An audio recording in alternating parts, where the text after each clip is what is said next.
తెల్లవారే వెలుగు రేఖలా పచ్చ పచ్చ పచ్చి మట్టి బొమ్మలా అల్లి బిల్లి వెన్న పాల నురగలా అచ్చ తెలుగు ఇంటి పూల కొమ్మలా దేవదేవుడే పంపగా ఇలా దేవతే మా ఇంట అడుగే పెట్టెనంట బ్రహ్మ కళ్ళలో కాంతులే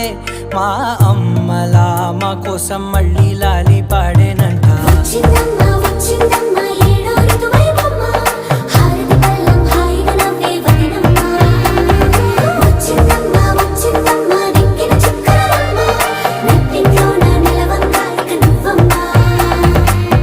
తెల్లవారే వెలుగు రేఖలా పచ్చ పచ్చ పచ్చి మట్టి బొమ్మ